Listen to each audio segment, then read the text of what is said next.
Selamat malam pemirsa, mari kita menjauh sejenak dari hiruk-pikuk politik, menjauh dari bermacam polemik. Dengan Pancasila dan Konstitusi sebagai referensi, kita berdiskusi untuk perbaikan negeri. Membahas beragam isu kebangsaan, bukan kepentingan pribadi, kelompok, atau golongan. Visi Negarawan, program talk show yang mewadahi gagasan luar biasa, duduk bersama untuk memecahkan berbagai persoalan bangsa. Dan apa tema diskusi kita untuk pekan ini? Berikut rangkumannya.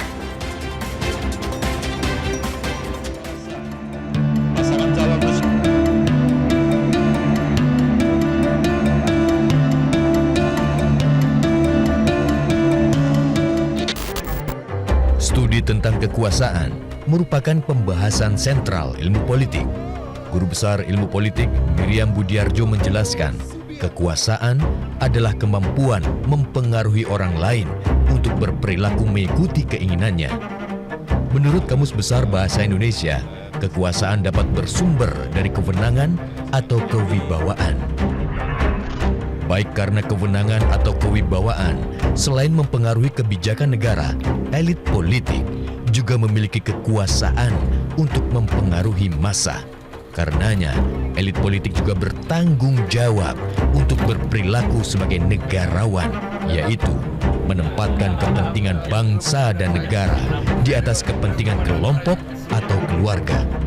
Yang patut disayangkan, bangsa ini kerap disebut surplus politisi, namun defisit negarawan. Tidak banyak yang diminta oleh masyarakat. Satu hal yang pasti dirindukan. Apa itu? Keteladanan. Keteladanan. Maka ketika semangat praktek keteladanan ini semakin hari semakin tergerus, menangislah bangsa ini. Ketika para pemuka bangsa ini, pemimpin-pemimpin bangsa ini, termasuk pemimpin-pemimpin institusi partai politik, pikirannya, kerjanya hanya untuk dirinya, memperkuat dan memperbanyak pundi-pundi di kantongnya, hanya mengatur anak istrinya semata-mata, familinya, menangislah republik ini, saudaraku.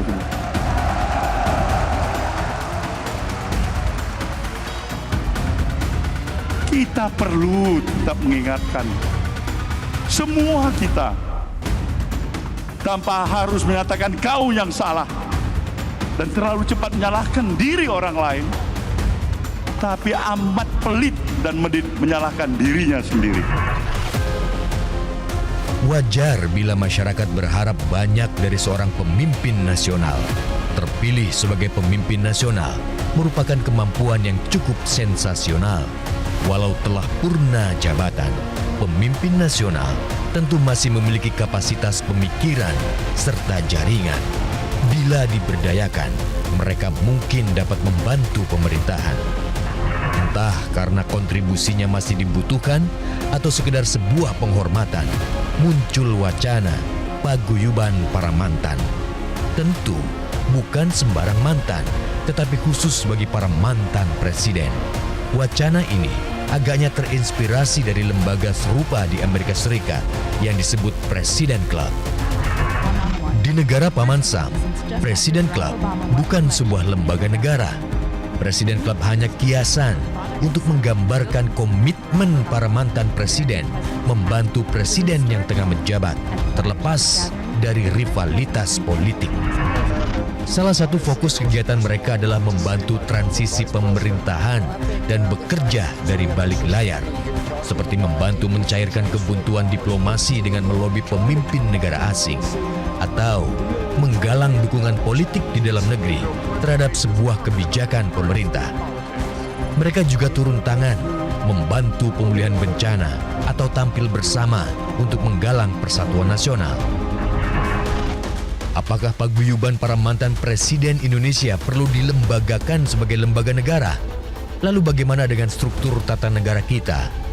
Di masa lalu, kita mengenal Dewan Pertimbangan Agung yang di masa kini beralih rupa menjadi Dewan Pertimbangan Presiden.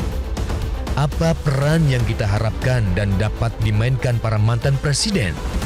Tentu kita tidak ingin peran mereka bergeser dari menasehati menjadi merecoki. Pakar geopolitik asal India, Parakhanna mendalilkan, diplomasi abad 21 membutuhkan kontribusi para aktor non-negara seperti LSM hingga individu.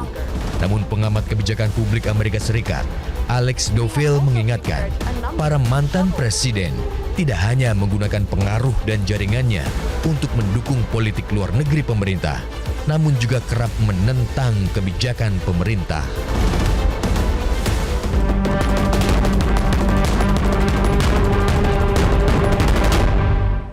Pemirsa, paguyuban berasal dari kata guyub yang berarti kebersamaan. Suasana guyub mensyaratkan kerukunan dan menghindari pertikaian. Kebersamaan adalah kepribadian bangsa yang sayangnya kerap tergusur rivalitas politik semata.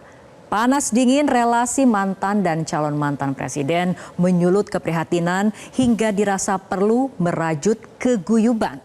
Sikap guyub mantan kepala negara akan memberi keteladanan kepada rakyat jelata. Apalagi dalam kultur politik Indonesia, elit politik memiliki pengaruh yang kuat di kalangan pendukungnya. Di sisi lain, mereka tentu memiliki pemikiran luar biasa untuk membantu memecahkan berbagai persoalan bangsa. Namun ada pula kekhawatiran mengakomodasi mereka yang telah purna jabatan justru menambah kebisingan yang mengganggu pembuatan kebijakan. Belum lagi isu tumpang tindih ketatanegaraan. Paguyuban purna jabatan adalah tema diskusi kita untuk kali ini dan kita akan langsung membahasnya bersama narasumber yang telah hadir di studio. Ada Guru Besar Hukum Tata Negara Unpad, Profesor Susi Dwi Haryanti, PhD. Selamat malam Prof. Susi, apa kabarnya malam hari ini? Alhamdulillah baik. Alhamdulillah baik. Dan selanjutnya juga telah hadir di studio Guru Besar Politik BRIN, Profesor Dr. Siti Zuhro. Prof. Zuhro, selamat malam, terima kasih telah hadir di studio Metro TV. Dan narasumber berikutnya yang juga akan berdiskusi pada malam hari ini adalah Dekan FDKOM UIN Syarif Hidayatullah, Dr. Gun Gun Herianto. Selamat malam Mas Gun. Selamat malam Mbak Rara. Apa kabarnya Mas Gun? Baik, baik. Mas Gun dan juga Prof. Susi dan juga Prof. Zuhro, kita akan berdiskusi mengenai paguyuban purna jabatan. Tapi sebelumnya kita akan ikuti jeda berikut terlebih dahulu.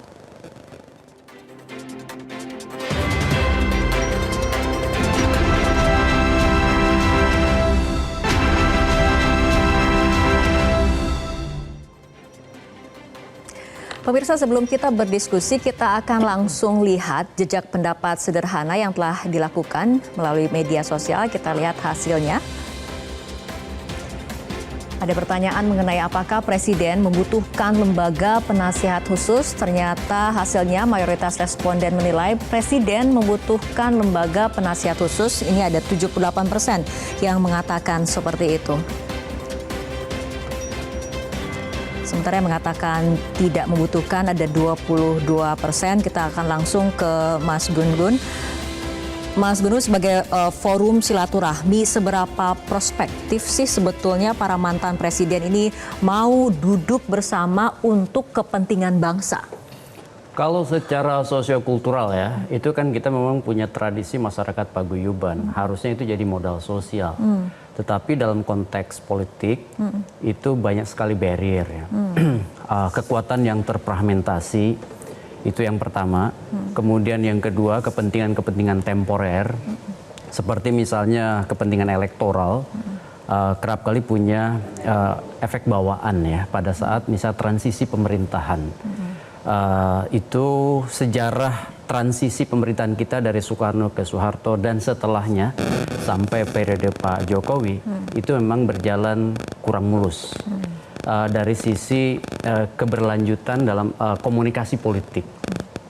Ini tentu menjadi problem ya, terutama misalnya dalam konteks agenda-agenda kebangsaan yang besar seperti misalnya bagaimana orientasi kebangsaan yang kemudian harus meskipun misalnya berbeda ya, berbeda posisi dan kongsi politik, itu kan ada hal-hal yang sebenarnya menjadi nilai bersama. Yang itu kemudian harusnya difasilitasi. Contoh ya, misalnya keberlangsungan pemerintah.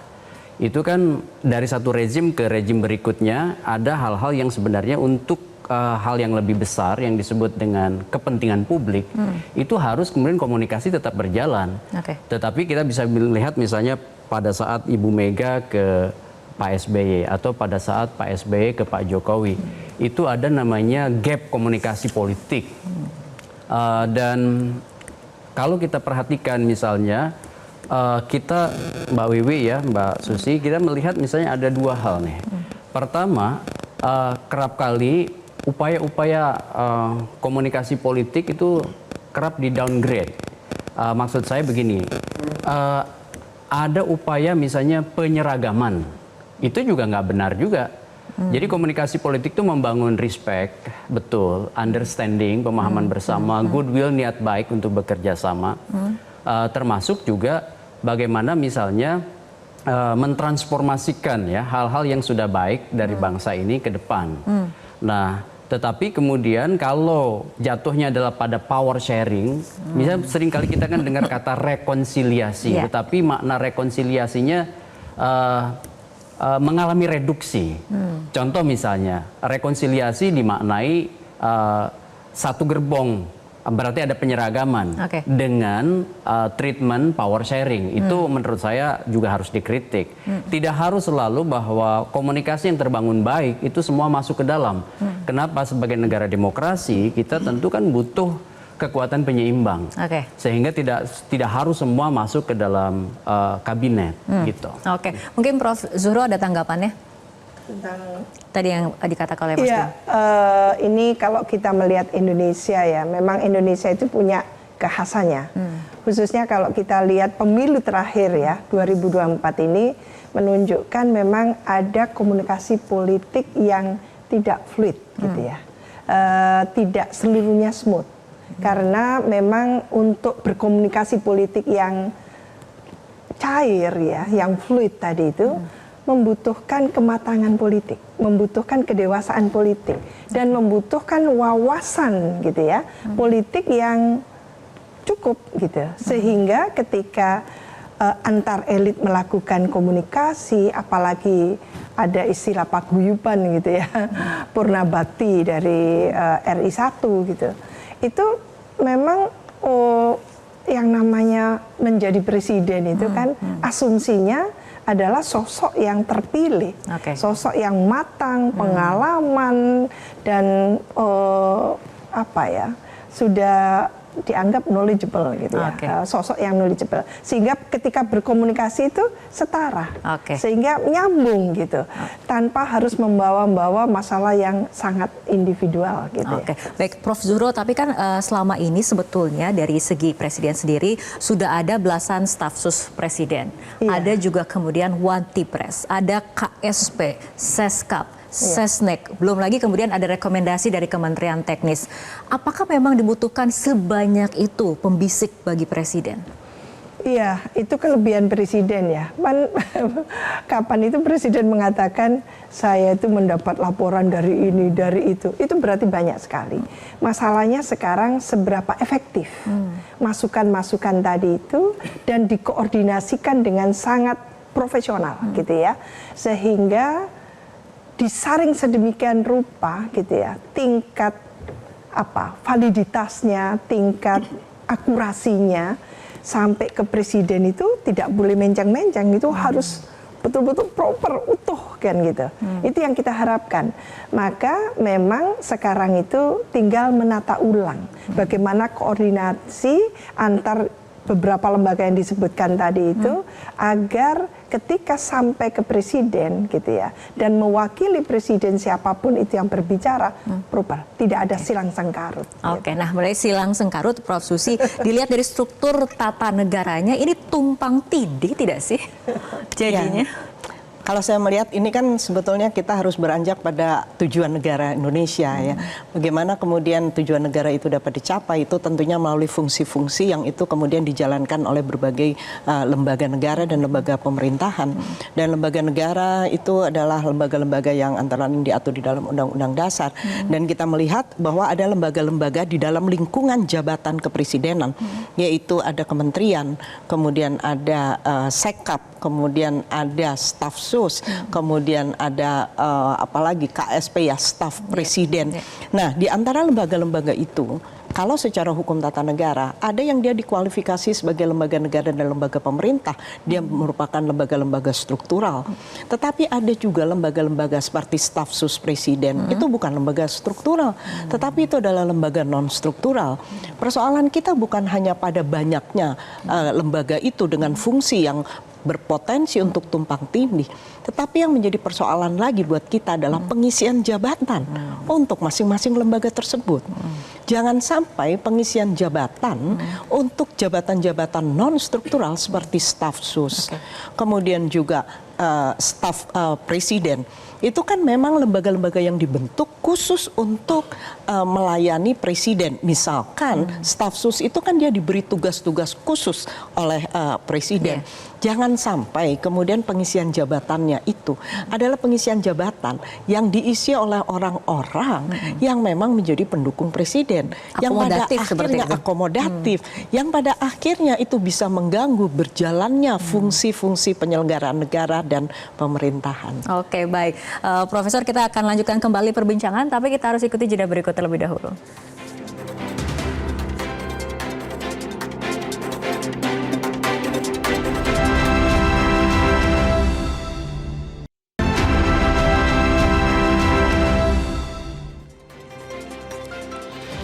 Pemirsa, kita akan kembali menyimak hasil dari jejak pendapat sederhana melalui media sosial yang telah kami lakukan. Pertanyaan yang kami berikan adalah mengenai kesibukan pensiunan pejabat tinggi. Sebaiknya 61% mengatakan aktif kegiatan sosial atau mengajar, 24% mengatakan tetap aktif di pemerintahan, 15% mengatakan aktif berpolitik. Saya akan ke Prof. Zuhro terlebih dahulu. Prof. Zuhro, Anda setuju tidak dengan opini memberi akses istana kepada para mantan presiden dimaknai sebagai upaya meredam kritik? Iya, saya nggak tahu ini surveinya itu mengambil responden dari mana saja gitu. Karena responden yang diambil itu akan berpengaruh ya, homogen atau heterogen kan gitu. Kalau menurut saya sejarah purna baktinya presiden di Indonesia tidak ada yang menunjukkan bahwa gitu ya purna bakti itu ya nanti duduk lagi di istana atau duduk lagi di jabatan-jabatan di pemerintahan dan sebagainya. Itu legasinya seperti itu, mulai Bung Karno, Pak Harto gitu ya. Lalu setelah itu Pak Habibie, terus Gus Dur. Apa yang dilakukan? Tidak ada kan? Bu Megawati, Pak SBY. Pak SBY itu luar biasa, masih muda kan? Tapi juga nggak duduk di pemerintahan. Jadi kita tidak punya sejarah bahwa kita menempatkan ya seorang presiden setelah purna bakti di pemerintahan. Lah mungkin baru kali ini muncul gitu ya, kebingungan untuk menempatkan setelah purna bakti ini Pak Jokowi ini mau diletakkan di mana? Mengapa kok terus muncul kebingungan itu kan gitu ya? Jadi kalau menurut saya sejarahnya nggak ada dan nggak ada sama sekali tuntutan untuk itu. Kalau sekarang muncul, apa sebetulnya gitu ya kemanfaatannya? Apa yang harus diredam? Kalau dibandingkan dengan pemilu 2019 itu jauh lebih mengerikan pemilu 2019 karena terjadi dikotomi atau pembelahan sosial. Dan saya termasuk yang sangat prihatin waktu itu karena ada politisasi gitu, sara agama dan sebagainya itu. Tapi saat ini nggak ada loh. Politisasi intoleransi nggak ada, radikal-radikal tidak ada. Menurut saya jangan mengada-ngada lah kayak gitu ya. Jadi kalau ya terserah Pak Jokowi. Pak Jokowi happy-nya mau apa? Dulu kala kita mendengarkan mungkin Pak SBY setelah purna bakti akan mungkin di PBB gitu, di Dewan Keamanan atau apa.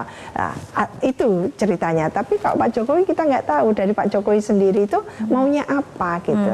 Jangan kita yang menyediakan padahal Pak Jokowi tidak happy kan gitu. Baik, Prof. Susi ada tanggapannya sebelum saya melanjutkan ke pertanyaan berikutnya? Ya, saya melihat para pejabat yang sudah purna bakti itu, mereka akan kembali menjadi warga negara biasa. Dan ketika mereka kembali menjadi warga negara biasa, kemudian mereka pernah berpengalaman di dalam penyelenggaraan negara, maka akan lebih baik gitu menurut saya, lebih elegan kalau mereka menjalankan fungsi sosial sebagai warga negara. Dan fungsi sosial sebagai warga negara ini, yaitu ketika mereka bersama-sama menegakkan nilai-nilai sebuah republik, nilai-nilai sebuah demokrasi. Apa itu nilai-nilai republik? Yaitu public virtue, kebajikan. Kemudian juga mengedepankan nilai-nilai kemanusiaan. Sebagaimana kita lihat Presiden Club di Amerika, kita tahu ketika tsunami, itu Bill Clinton bergabung dengan seterusnya, rivalnya waktu itu ya. Dan itu menunjukkan bahwa sekat-sekat, bahwa ada perbedaan-perbedaan politik, itu menjadi tidak ada ketika kita bicara apa? Ketika kita bicara kemanusiaan. Nah, itulah yang harus didorong oleh para mantan ini, para mantan presiden ini, yaitu mengedepankan nilai-nilai republikanisme dan mengedepankan nilai-nilai demokrasi. Civility, kan nilai-nilai demokrasi itu antara lain egalitarianism, kemudian civility, kesopanan, kemudian sense of freedom. Yang tidak boleh dilupakan adalah shared purpose. Jadi ada kepentingan-kepentingan bersama yang ingin dicapai oleh bangsa Indonesia, dan mereka yang sudah berpengalaman sebagai presiden layaknya itu berkiprah di bidang hal-hal seperti itu. Oke, Prof. Susi, tapi menurut Anda sendiri bagaimana sih sebetulnya legitimasi sebuah kebijakan publik atau keputusan strategis pemerintah yang prosesnya dipengaruhi oleh ataupun didikte oleh aktor politik di luar birokrasi? Ya, bagi saya siapapun yang menduduki satu jabatan, dia akan punya semacam think tank, ya, itu secara informal. Secara formal dia akan dikelilingi oleh pejabat-pejabat yang memang dikatakan sebagai penyelenggara negara atau penyelenggara pemerintahan. Tapi di luar itu semua, saya ingin mengajak kita semua untuk melihat preposisi dari republik. Jadi kita bukan hanya sekedar bicara demokrasi, tapi kita juga mulai mengedepankan atau yang disebut sebagai republik. Apa preposisi republik ini? Preposisi republik itu adalah adanya kebaikan bersama atau common good. Kemudian ada partisipasi warga. Nah, kalau semua itu dibungkus di dalam pemahaman republikanisme itu, maka seharusnya apapun advice yang diberikan itu dapat disaring dengan tujuan, oh ini ada common good ini. Nah, jadi nasihat itu bisa datang dari manapun. Kalau pejabat-pejabat yang tadi memberikan nasihat, kemudian mereka yang sedang menduduki jabatan memahami betul, melaksanakan betul, menegakkan preposisi-preposisi sebagai sebuah republik, maka saya pikir itu masyarakat akan bisa menerima itu legitimasi. Karena apa? Karena di dalam republik itu publik itu lebih mengedepan dibandingkan privat. Oke, Mas Gun-Gun, tanggapannya? Iya, banyak hal yang saya sepakat ya, bahwa yang paling penting sebenarnya bukan posisi formal, tetapi sharing dari mereka yang sudah pernah jadi presiden itu untuk hal-hal yang menyangkut kebaikan bersama. Contoh misalnya The President's Club ya, yang kemudian itu kan 20 Januari 1953, seingat saya di Amerika itu mulai diinisiasi oleh Truman pada saat pelantikan Eisenhower ya. Itu kan memberi gambaran bahwa tidak perlu dalam konteks kelembagaan formal, tetapi kemudian sharing komunikasi dari presiden yang kemudian menjabat dengan mantan-mantan presiden. Contoh misalnya untuk persoalan geopolitik, persoalan krisis ekonomi, atau misalnya krisis perang. Nah, ini kan yang membutuhkan kehadiran melampaui sekat-sekat perbedaan politik. Nah, itu yang tadi disebut sebagai kebaikan bersama oleh Prof. Susi. Jadi ini konteksnya menurut saya. Jadi kalau misalnya Pak Jokowi setelah selesai masa jabatan atau Pak SB dan presiden-presiden sebelumnya, itu pada saat ada satu persoalan yang menuntut ya peran bersama, pengalaman-pengalaman beliau-beliau itu kan bisa dikomunikasikan dengan presiden yang sekarang menjabat atau nanti mungkin 20 Oktober dilantik. Tetapi tidak harus selalu berada dalam posisi formal, misalnya apakah dia masuk ke dalam konteks kelembagaan. Dan jangan juga kemudian terjebak pada misalnya praktek beberapa negara yang sebenarnya seringkali disebut padahal tidak apple to apple. Contoh misalnya negara yang hybrid regime atau otoritarian, yang dimana presiden yang telah menjabat itu kemudian diposisikan sebagai menteri senior atau menteri mentor, seperti kasus Singapura ya. Nah, itu bagaimana misalnya lamanya berkuasa Lee Kuan Yew itu dari 59 sampai tahun 90, kemudian setelahnya diposisikan sebagai menteri senior atau menteri mentor.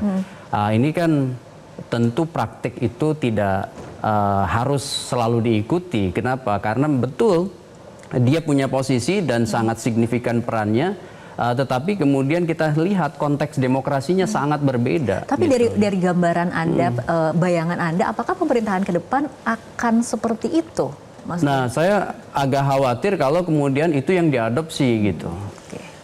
Itu menurut saya tidak pas. Sekali lagi konteks hybrid regime ya dan otoritarian itu tidak kemudian harus selalu dipraktikkan sama dalam konteks Indonesia. Indonesia ini menurut saya sudah harus kemudian tetap di relnya sebagai demokrasi yang terbuka begitu, meskipun kita masih kategori di indeks demokrasi ya, seperti misalnya The Economist Intelligence Unit masuk kategori flawed democracy ya, demokrasi yang masih cacat. Ya, tetapi kan proses itu menurut saya sudah bergerak ke arah yang tepat, apalagi kalau misalnya beberapa instrumen-instrumen terus diperbaiki, seperti misalnya hukum jangan dirusak, etika tetap dihormati, kemudian person yang kemudian terpilih juga jangan mengembalikan sejarah ke masa lalu gitu. Baik, kita akan lanjutkan kembali perbincangan, tapi kita masih memiliki jejak pendapat sederhana berikut ini. Kita akan simak hasil yang diberikan oleh responden mengenai apakah mantan presiden tetap terlibat dalam pemerintahan positif untuk kehidupan bernegara. Ini artinya mayoritas responden menilai mantan presiden yang terlibat dalam pemerintahan adalah hal yang positif untuk kehidupan bernegara. Tapi tentunya mungkin banyak kemudian juga pendapat-pendapat lain. Ada yang menyambut baik wacana misalnya Presidential Club dengan harapan membantu presiden yang menjabat. Kemudian ada juga yang berpendapat upaya merangkul para mantan presiden sekedar untuk dukungan politik dan meredam kritik. Ada pula khawatir memberi akses istana kepada mantan presiden adalah melanggengkan kekuasaan. Ini saya ingin meminta tanggapan ataupun mungkin pendapatnya masing-masing. Saya akan mulai dari Mas Gun-Gun terlebih dahulu. Silakan Mas Gun. Ya, jadi kalau misalnya kita memosisikan paguyuban atau apapun namanya, The President's Club atau apapun namanya, menurut saya satu yang paling penting, bagaimana satu proses kesejarahan ya, karena kan tidak semua orang bisa menikmati hak khusus ini. Dengan hak prerogatif yang melekat pada dirinya, dengan pengalaman-pengalaman yang kemudian sudah dialaminya, problematika kebangsaan yang sudah dilaluinya, tentu kan kaya. Dan kekayaan ini menurut saya juga perlu menjadi bahan masukan sekaligus komparasi lah ya bagi presiden yang kemudian akan melanjutkan. Yang terpenting sebenarnya komitmen, goodwill-nya, sama political will-nya.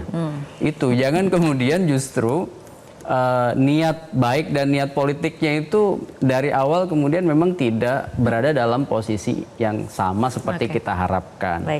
Itu kira-kira. Prof. Zuhro, seperti apa pandangannya? Tentang Presidential Club ya.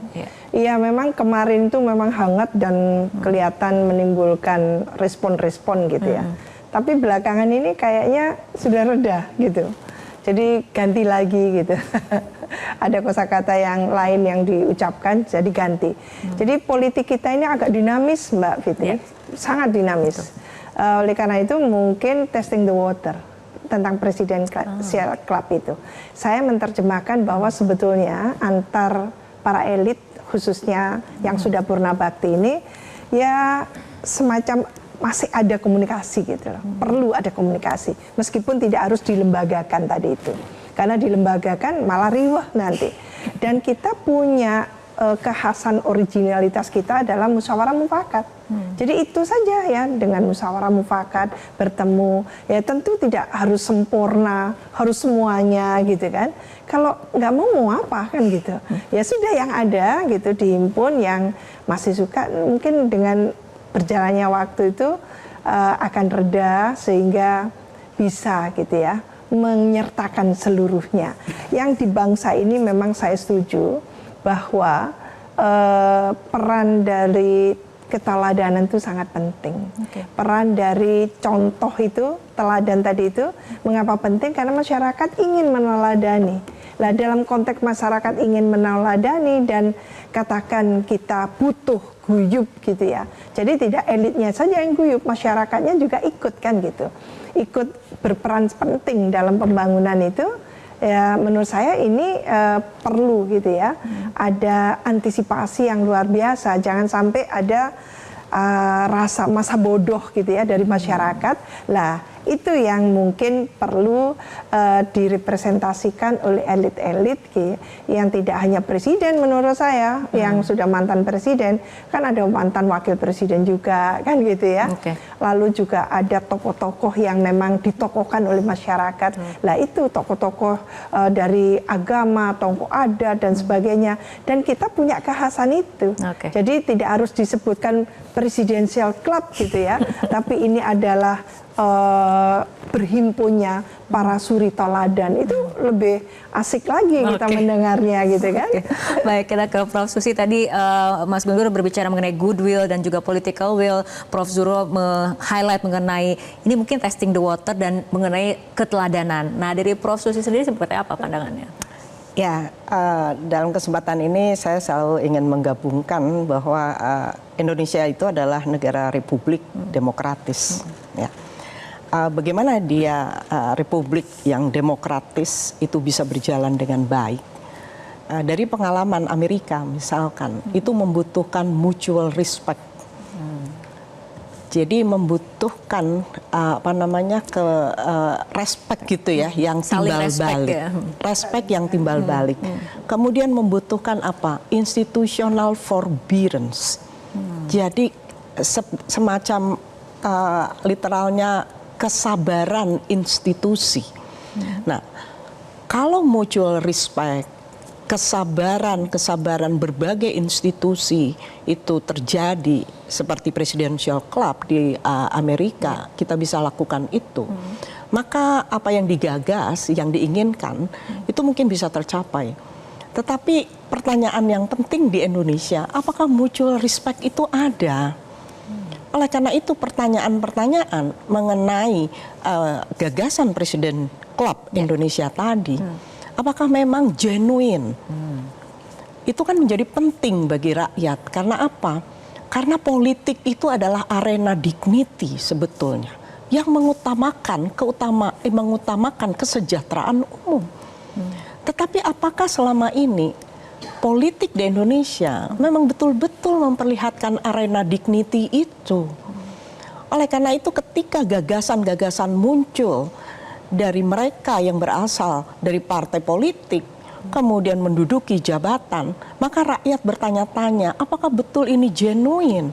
Dalam rangka memperlihatkan bahwa betul politik di Indonesia itu adalah sebuah arena yang bermartabat.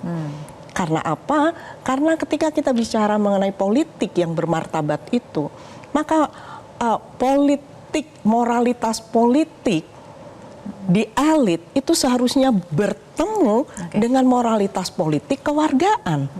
Tapi dalam kenyataan belakangan ini justru kebertemuan itu kita pertanyakan.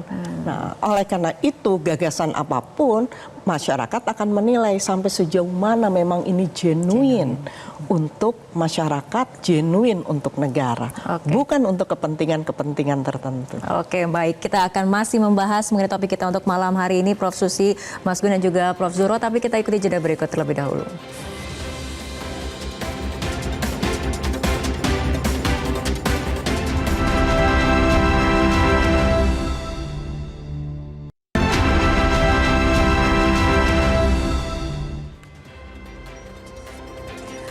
Pemirsa, kita akan kembali melihat jejak pendapat sederhana melalui media sosial. Kita akan lihat bersama hasilnya mengenai apakah masuknya pensiunan pejabat dalam pemerintahan merugikan generasi muda. Mayoritas responden menilai masuknya pensiunan pejabat dalam pemerintahan ternyata merugikan generasi muda.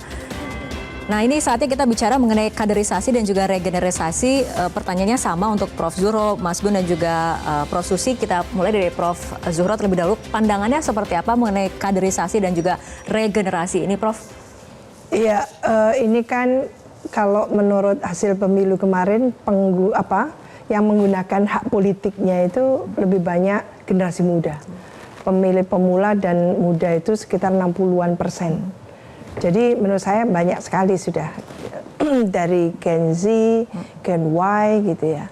Berarti regenerasi kita generasi baby boomer ini sudah sedikit persentasenya dibanding mereka. Artinya apa? Harus ada estafeta gitu.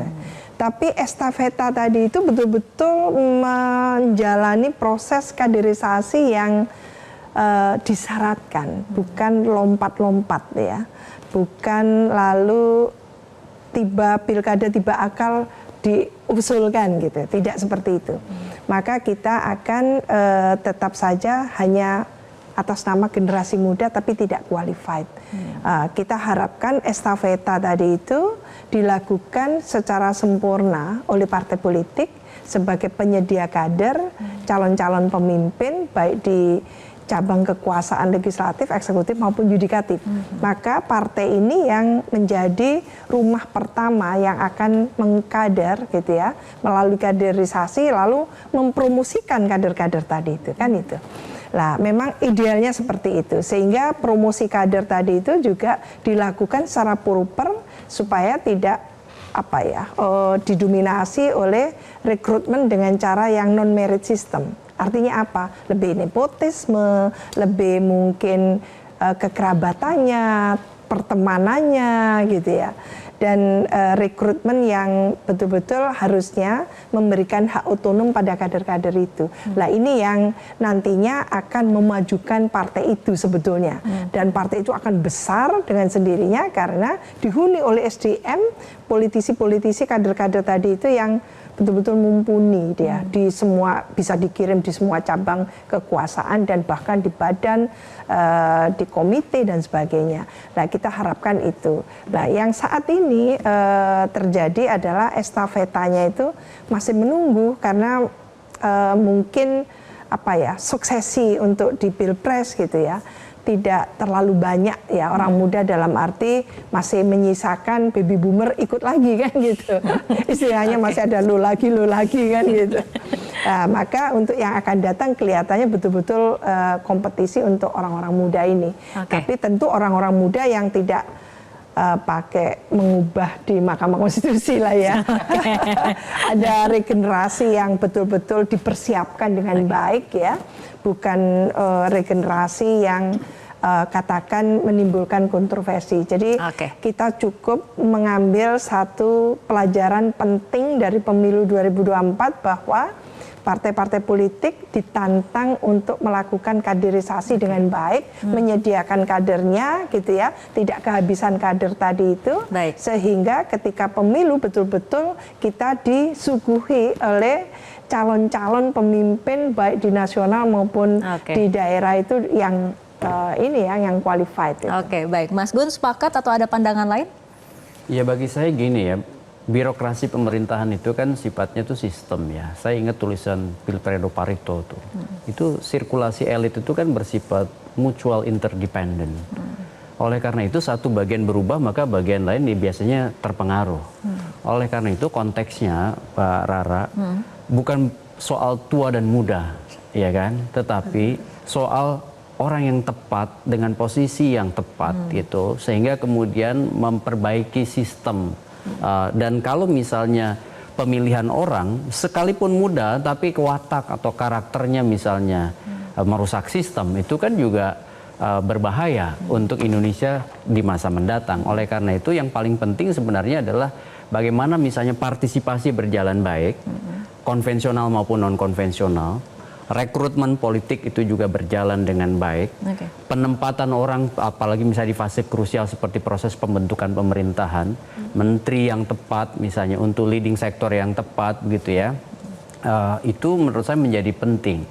Dan ada sistem kontrol yang baik, sehingga kemudian sistem kontrol itu bisa mengantisipasi celah-celah yang kemudian berpotensi untuk menjadi masalah secara sistem. Dan kalau misalnya sistem kontrolnya dilemahkan terus-menerus, misalnya kalau konteks Indonesia ya, KPK itu harus diperkuat, bukan dilemahkan. Kemudian juga inspektorat-inspektorat di internal itu jangan jadi misalnya hal-hal yang semu, ya kan? Sehingga kemudian akhirnya membuat semacam proses-proses kontrol semu juga, sehingga kemudian itu tidak menguatkan sistem, justru itu menjadi bagian dari Mobius strip atau pita Mobius, sehingga kita tidak pernah punya yang disebut dengan orientasi akhir dari perjalanan sebuah periode kekuasaan itu untuk mengarah ke mana, mengarah ke arah yang baik atau hanya sekedar dinikmati oleh segelintir elit dan pada saat misalnya mau selesai kekuasaannya, dia berupaya untuk membangun stelsel aktif pengamanan diri dan kelompok kecilnya, sehingga pada akhirnya tidak akan melahirkan sistem yang kuat sekalipun berganti rezim. Oke, baik, terakhir dan mungkin bisa menjadi closing statement juga nih dari Prof. Susi, silakan. Ya, saya selalu mengatakan bahwa sebagaimana tadi yang pertama ya, pengisian jabatan ini menjadi penting karena survei itu kan bicara pengisian jabatan. Dan ketika kita bicara pengisian jabatan, kita harus kembali kepada dasarnya, yaitu bahwa Indonesia itu adalah negara republik yang demokratis. Oleh karena itu, kepublikan itu dia harus dapat melakukan tindakan-tindakan kenegaraan di situ. Apa artinya kepublikan itu dia melakukan tindakan-tindakan kenegaraan? Yaitu artinya politik itu adalah urusan publik yang harus selalu dapat dipertanggungjawabkan, diajukan dan diuji di depan publik. Oleh karena itu pengisian-pengisian jabatan dalam konteks ini kita pisahkan pengisian jabatan untuk penyelenggara negara dan pengisian jabatan untuk penyelenggara pemerintahan. Pengisian jabatan untuk penyelenggara negara itu ada pengisian untuk lembaga-lembaga politik dan ada pengisian untuk lembaga-lembaga yang bukan politik seperti hakim-hakim di Mahkamah Konstitusi ataupun juga di badan-badan pengadilan yang lain. Nah, pengisian-pengisian jabatan terutama jabatan-jabatan politik adalah pengisian jabatan yang harus berada di dalam kendali rakyat. Jadi rakyatlah yang akan mengendalikan siapa yang akan duduk di situ. Oleh karena itu tadi Prof. Zuhroh mengatakan peran partai politik menjadi sangat penting di sini. Karena dia harus menghasilkan kader-kader terbaiknya. Dan kader-kader terbaik itu diperoleh melalui proses tadi, yaitu kaderisasi. Saya masih ingat apa yang dikatakan oleh Bung Hatta. Segala sesuatu yang diperoleh dengan cara yang sangat mudah dan dengan semangat avanturir, maka hasilnya sudah dapat diduga, korupsi dan demoralisasi. Jadi kalau semua pengisian jabatan ini tidak melalui proses yang benar, maka yang kita khawatirkan mereka yang duduk dalam jabatan itu adalah pejabat-pejabat yang punya potensi melakukan korupsi dan pejabat-pejabat yang mempunyai persoalan dengan moralitas.